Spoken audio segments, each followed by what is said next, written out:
Amigos, estamos en una nueva emisión de Norte a Sur, que usted sabe que hacemos Damaso Jiménez, Francisco Rojas, Darwin Chávez y Ender Arena, para fijar nuestra opinión sobre algunos de los aspectos más importantes de la vida de los venezolanos y también de los no venezolanos, porque hay asuntos que son de tanto interés que a veces es bueno darle un toquecito. Por ejemplo, está en el tapete la situación de Alex Saab. Mucha gente ha estado diciendo que eso no va a ser posible, que los extraditen a Estados Unidos, porque Saab tiene mucho poder y además tiene una defensa impecable de parte de Juez Garzón. Damaso Jiménez, Darwin Chávez y Ender Arena seguramente tienen acerca de este asunto algunas cosas que decir. Vamos a oírlos. Yo creo que el tema de Alex Saab, eso no tiene vuelta atrás. Ya ahí no hay ningún tipo ya de mecanismo jurídico. Lo único que está pendiente es, me imagino, la formalidad de la entrega a las autoridades de Estados Unidos. La única opción que le queda o le quedaba al chavismo era la carta que se jugó designando a Alex Saab como representante diplomático con pleno derecho, voz y voto en la mesa de negociaciones. Pero eso tampoco va a dar resultado, porque Estados Unidos, en la voz del embajador en Venezuela, James Story, lo dijo muy claro, el tema de Alex Saab no es un tema político, es un tema judicial, porque él más que por asuntos políticos está solicitado por cometer delitos en los Estados Unidos. Y sencillamente es un tema judicial, y en Estados Unidos sí funciona la separación de poderes, no como en Venezuela, que si Maduro dice encarcelen o liberen, el Poder Judicial actúa de inmediato para cumplir las órdenes. El tema de Alex Saab no tiene vuelta atrás. Eso sencillamente hay que esperar que se terminen las formalidades para que lo entreguen y sea recluido en una cárcel especial en Estados Unidos, que ya está lista desde hace mucho tiempo, una celda especial para poder recibirlo y que él comience a cantar. Él va a tener que entregar información, porque si no, sobre él va a recaer toda la condena. ¿Cuál es el único problema de Alex Saab?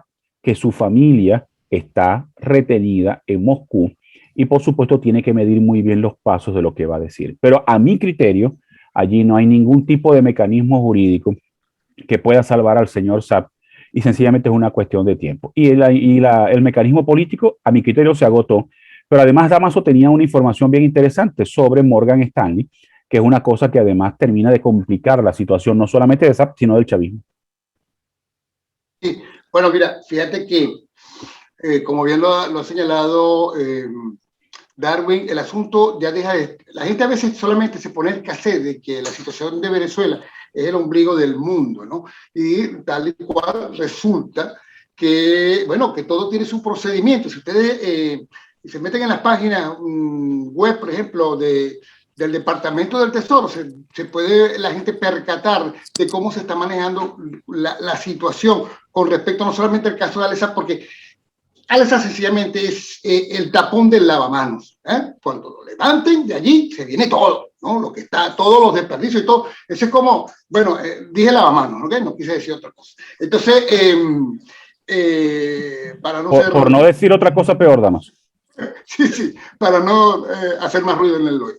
Entonces, fíjense que, por ejemplo, se trata de nada más y nada menos de un esquema de monopolio inédito para quizás en cuanto a otras políticas de manejo de lavado, de lo que fue y se utilizó, donde se utilizó más que el narcotráfico, el suministro de alimentos y de medicinas de calidad irregular, que daba poco que desear y que tenía o sostenía a través de Maduro los dueños y señores del monopolio del suministro de las cajas CLAP, con la que se chantajeaba no solamente la situación de la miseria y el hambre, sino la voluntad política del pueblo venezolano. En estos días, en un canal de Miami, el señor se llama Marshall Blinseer, pues ha explicado justamente que para que esa fuera el mayor beneficiario para hacer esto, bueno, Maduro y los socios que tiene tenían que asegurarle la ayuda y cualquier asistencia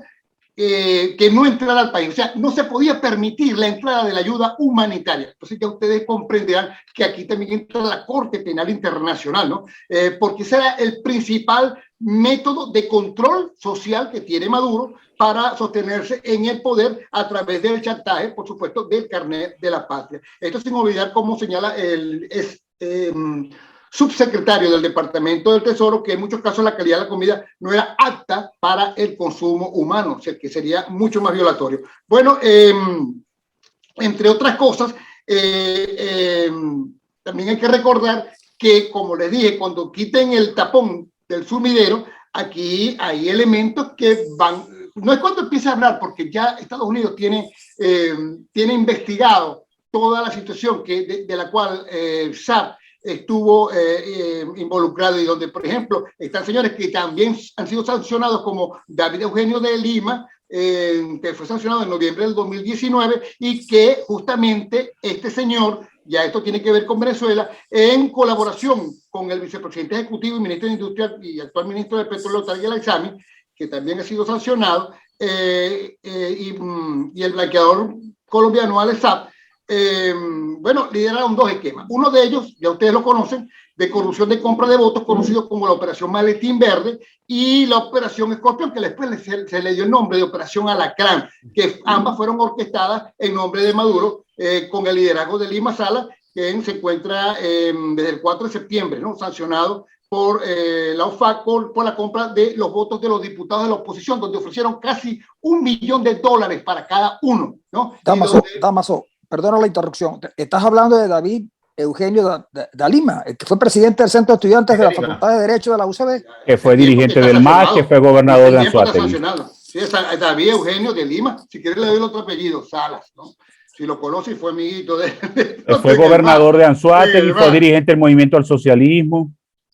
Exactamente. Entonces, bueno, la OFAC designó a estas personas como cabecillas por desempeñar un papel importante en el tráfico internacional de narcóticos también. Todos estos están involucrados, por eso que digo, cuando se levante la tapa de Alex Saab, ya todo esto se conoce. Sencillamente ellos van a decir verdadero o falso en cuanto al cuestionario que le debe pasar. Pero lo que me llama también la atención es que además de todas estas acusaciones y de los cientos de millones de dólares que han sido lavados y que se han movido en todo el planeta, está justamente otro escándalo que acaba de explotar, que tiene que ver con Morgan Stanley y una agencia de broker que se llama Interactive Brokers, aquí lo tengo, LLC, y varias firmas de asesoría financiera que cuenta con, manejó las grandes sumas de dinero de un empresario venezolano que entra en el tapete y que están investigando la relación que tiene con los dineros y los manejos de Alexa, que se llama nada más y nada menos que Luis Mariano Rodríguez Cabello, quien a su vez es primo, porque todos son panas, familia, de Rafael Ramírez, que por cierto también está bajo investigación por su papel en supuestamente ayudar a ocultar parte de los $2.000 millones en cuestión dentro del sistema financiero de los Estados Unidos, que ha recibido ayuda, además de firmas importantes como las que acabamos de señalar. Así que aquí, cuando levanten esa tapa, se viene todo por la cañería. Después que uno escucha, ¿me están escuchando, David? Sí, perfectamente. Después que uno escucha Amazon, uno hace como Condorito. La dimensión de la corrupción. Y yo creo que, como dice Darwin, eso no tiene vuelta atrás. No hay una causa, no hay ninguna razón que Alex Saab no vaya a los Estados Unidos y lo vistan de rojo, de naranja, de lo que sea. Ahorita está de verde porque está en Cabo Verde. Pero tiene que, sí, pero tiene que, bueno, lo verde significa esperanza y él no tiene ninguna. Tiene que ser extraditado. Pero hay otra cuestión que decía precisamente el funcionario del Departamento del Tesoro, que es la relación que él tiene con la legalización de capitales y con el financiamiento de grupos irregulares que operan como Hezbollah y como la FARC. Y eso para Estados Unidos sí es realmente importantísimo, porque le da, es decir, le agrega algo más al problema Saab, con la inestabilidad de todo el continente, de todo el patio trasero norteamericano. Obviamente la relación de Saab con esos grupos es demasiado evidente, y finalmente con Irán, además. Es decir, donde hay demostraciones, los Estados Unidos tienen pruebas de la relación que tienes con Irán. Yo creo que en el caso de Saab está prácticamente casi liquidado y tendrá que colaborar, que hablar y que sea una cosa sustantiva para que los Estados Unidos contemplen bajarle la pena o lo que sea, ¿no? Lo que está haciendo el Pollo Carvajal, que está otorgando cosas, papeles, pruebas para evitar ser extraditado a Estados Unidos, porque si no la demuestra se va a ir la semana próxima para los Estados Unidos. Entonces tiene que demostrar evidencias concretas, firmes, sólidas, de toda la información que él tiene, ¿no? Y además, lo importante de esto es que son estos negocios los que han sostenido prácticamente al mayor capo del cartel más grande, no solamente en negocios de narcotráfico, como ya ha sido señalado, sino en otros negocios que prácticamente demuestran la capacidad de maldad que tiene para someter todo un país a sus propósitos solamente para tener ese caudal que le permita pues, hacer todos estos manejos. Pero lo que también lo mantienen ahí justamente es gracias a esa oposición que no termina de ponerse de acuerdo. Ahora, como bien estábamos conversando previo al programa, pues el conflicto que aparece entre dos partidos, primero Justicia y Voluntad Popular, a escasos 40 días de las regionales que se llevarán a cabo el 21 de noviembre.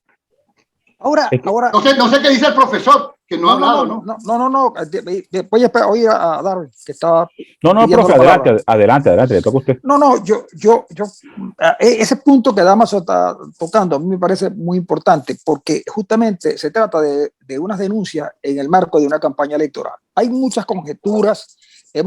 Yo en particular he tratado de tener alguna información más o menos importante sobre el tema, pero sí me preocupa por qué escogió Borges este momento, o primero Justicia, para atacar en concreto a Guaidó, a Voluntad Popular y a Leopoldo López.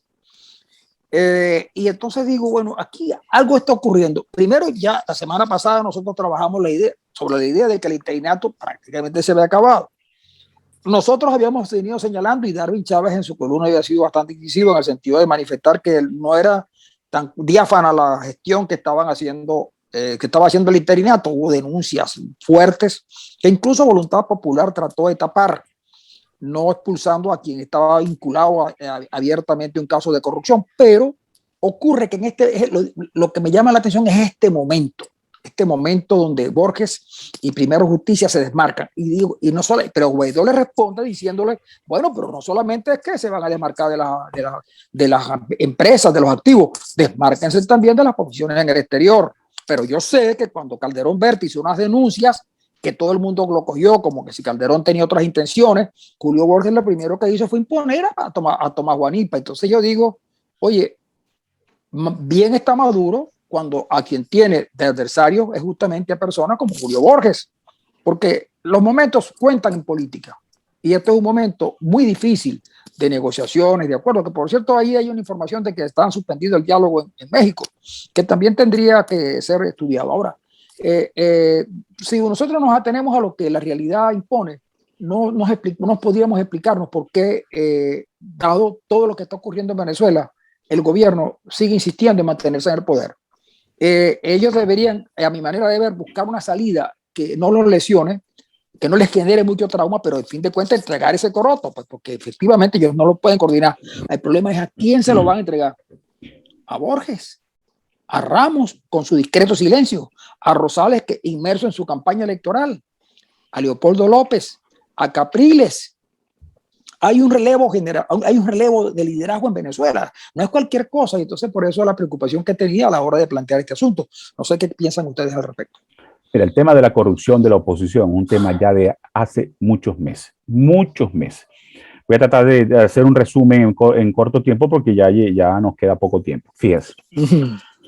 El Partido Primero Justicia viene cuestionando desde el año pasado el manejo de los activos en el exterior a raíz de los escándalos que han surgido por esos manejos, por la falta de transparencia y honestidad en el manejo de los recursos. El tema monómeros, en mi caso, yo, Darwin Chávez, lo vengo denunciando desde el año pasado. Las vinculaciones del señor Manuel Rosales con las operaciones de monómeros y el resto del G4. ¿Qué fue lo que recibí a cambio?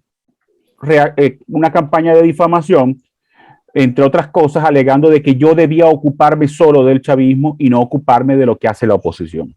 Yo como periodista, y Damaso lo sabe, nosotros tenemos que ocuparnos de la corrupción de cualquier color, porque la corrupción de cualquier color le hace daño a Venezuela, o es que la corrupción roja es la única que le hace daño a los intereses del país y la corrupción azul hay que aplaudirla. No, no, señor. ¿Qué ha ocurrido en el G4? Primero, Julio Borges el año pasado hizo una propuesta, no, a principios de este año, perdón, hizo la propuesta de entregar el manejo de los activos del exterior a un fideicomiso manejado por el Banco Mundial o el Banco Interamericano de Desarrollo. ¿Qué hizo Guaidó? No dijo nada. Borges retomó el tema luego de que la Superintendencia de Sociedades de Colombia ordenó la intervención de monómeros. Tampoco Guaidó dijo nada. Cuando la Superintendencia de Sociedades dictó esa resolución de intervención de monómeros, a mi criterio, había no solamente una medida de protección contra Maduro, sino también contra la oposición. Días después recibo la información de que el propio G4, bueno, el G3, AD, Un Nuevo Tiempo y Primero Justicia, le habían dado un ultimátum a Leopoldo López. ¿Para qué? Para que la señora Carmen Elisa Hernández renunciara a monómero. ¿Por qué? Porque habían descubierto que había una operación de Leopoldo y de Carmen Elisa para que Monómeros fuera declarada en insolvencia financiera y esa empresa pasara a manos de su principal acreedor, que es el grupo Nitron Group LLC de Estados Unidos. Pero además de eso, Raúl Gorrín, a través de su diputado engorrinado, venía trabajando desde hace tiempo tratando de erosionar el tema monómero. El tema monómeros es una cloaca y lo que ha intentado el gobierno de Colombia es parar la destrucción de la empresa, porque esa empresa domina, controla el 50% de la producción y distribución de fertilizantes para la actividad agrícola en Colombia, que es una actividad muy importante. ¿Qué es lo que está ocurriendo? ¿Por qué ahora Primero Justicia se desmarca? ¿Y por qué pudieran desmarcarse otros? Porque sencillamente la acción de la Superintendencia de Sociedades va a destapar la cloaca de monómeros. Y eso que no estamos tocando, el tema Citgo, el tema PDVSA y la defensa de los intereses del país en los juicios que están pendientes ante el CIADI y ante la Corte de Delaware. En la oposición hay un sector minoritario que controla el G4, que tiene las manos metidas en la corrupción. La renuncia de PJ al manejo de los activos no los exime de su responsabilidad, porque ellos también han tenido allí participación. Usted lo acaba de decir, Tomás Guanipa, una vez que destituyen a Calderón Berti por alertar sobre lo de monómeros y sobre la corrupción en el Cucutazo, quien se instaló como embajador de Venezuela en la propia sede de monómeros, Tomás Guanipa. Entonces, es un tema muy complejo que venía en desarrollo y que sencillamente ahora termina de detonar a raíz de la decisión que toma Colombia. Pero quiero cerrar con esto. A quienes se empeñan en defender la supuesta integridad del gobierno interino de Guaidó, yo solamente les digo, nosotros no podemos callar ante las atrocidades que comete la corrupción sin importar las consecuencias. La gente del 21 de diciembre va a votar porque está harta del chavismo, no porque le guste la oposición, sencillamente. Adelante. Yo quería hacer un inciso allí porque justamente desde Calderón Berti, con respecto a este caso, una vez que se monta Guaidó, al cual pues todo el mundo creía que como un outsider posible que pudiese navegar y dirigir la nueva dirección de cambio, lo que se requería, pues hay elementos, periodistas inclusive, gente con la que uno inclusive en algún momento laboró, que a Darwin, por ejemplo, quien ha sido un crítico constante con respecto a este tema, pues sencillamente lo puso de recibir, inclusive cualquiera, o sea, esa práctica cloacal de estar generando matrices falsas de recibir. No, mira, discúlpame, no te pudimos a grupos de WhatsApp. Mira, discúlpame, no te pudimos pagar, la verdad, el dinero que tú requerías porque nos estás chantajeando y nosotros, por eso que, entonces, cada vez que alguien hace una pequeña crítica, sostiene que alguna conducta no es debida, pues inmediatamente vienen ataques tratando de destruir la reputación de otros colegas porque ellos, por supuesto, están hasta aquí de SFCales. Entonces, bueno, justamente es la misma situación que nos hemos estado criticando durante estos 20 años.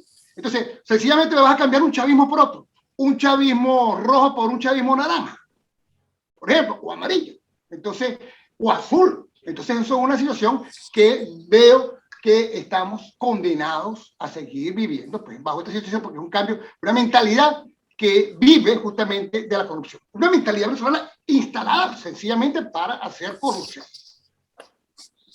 Arenas. Sí, te puede escuchar, yo no salgo del asombro porque como es asunto tan complejo,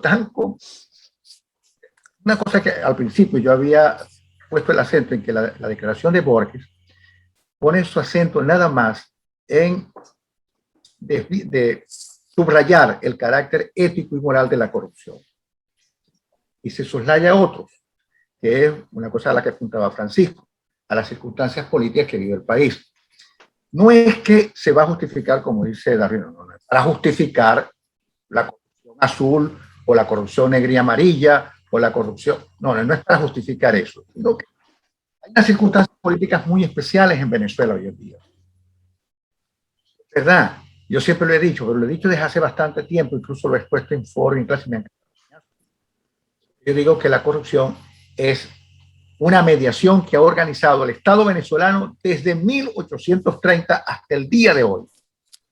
Es como si estuviera instalada en nuestro propio ADN. No hay manera de prácticamente de soslayar la corrupción porque ella organiza el hecho estatal.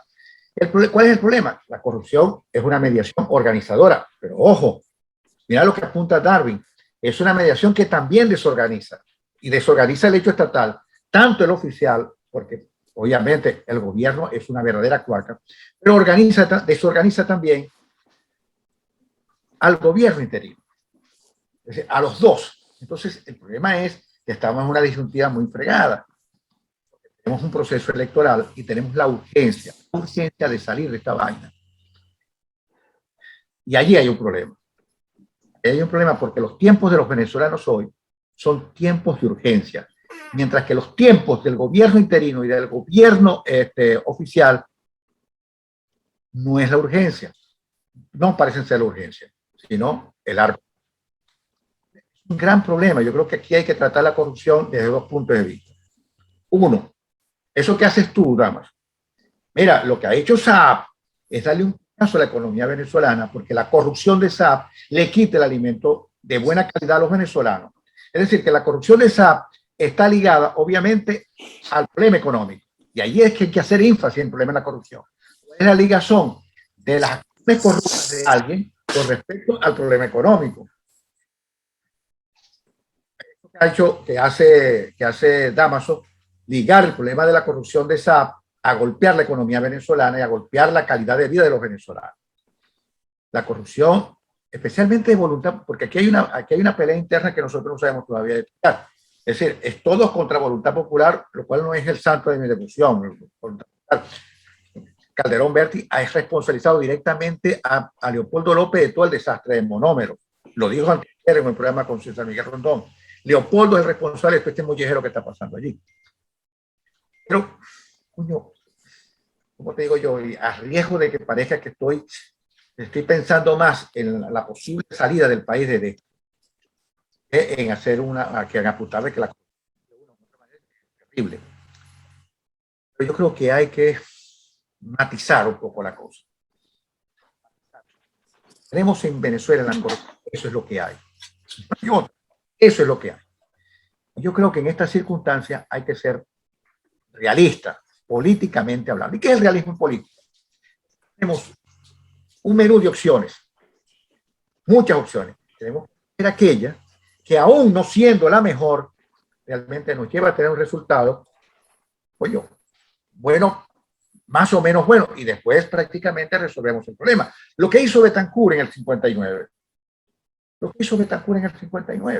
construyó un pacto que tenía tres aristas, oye, un pacto constitucional, un pacto para la transición y un pacto entre los diferentes actores. Eso es lo que hay que hacer, y después resolvemos el problema. La política es demasiado dura para el... Nosotros prácticamente implosionamos a toda la oposición. La implosionamos por voluntad popular, primero justicia, nuevo tiempo de... Nos quedamos sin nada, hermanos. Yo quiero hacer dos incisos. A vivir en este desierto. Dos incisos. Cortito todo porque nos queda muy poco tiempo. Pues tenemos que cerrar. Dos incisos. Primero, la gente el 21 de noviembre no va a votar porque le gusta la oposición. Estoy de acuerdo. Va a votar porque está harta. Los temas de corrupción de la oposición no tocan la fibra de la mayoría de los votantes porque la gente no se entera de eso. Es un círculo pequeño de venezolanos que está pendiente de eso. Segundo, la solución al problema venezolano no se va a dar porque le interese la oposición o porque sea muy hábil, sino porque la comunidad internacional necesita resolver el problema ya. Y ya implica hacerlo en un proceso gradual que es político. Y con eso cierro. Claro, y tendrá que hacerlo echando mano de lo que hay. Sí. Y como dice pero un segundito, pero sin olvidar que en el camino se han producido una serie de eventos que tienen que ser estudiados y discutidos. Porque si no lo hacemos así, pudiera correr el riesgo de estar sacando a un sector para colocar a otro para que siga con las mismas prácticas. Chicos, lo que yo he dicho siempre, hay que sobrevivir sin olvidar las cicatrices. Sí, las cicatrices se pueden borrar, pero no olvidar. Amigos, se nos acabó el tiempo. Se nos acabó el tiempo de esta emisión de Norte a Sur. Ya usted sabe cómo nos va a localizar en las redes a través de Verdades y Rumores en venezuelausa.org y también en el Twitter y en Facebook y en todas las redes, porque esto al llegar la gente comienza a sentir que es necesario que se sepa cuál es la opinión de Dámaso Jiménez, Darwin Chávez, Ender Arena y Francisco Rojas. Amigos, fue un placer haber estado con ustedes. Amigos, también me despido y nos vemos en la próxima emisión.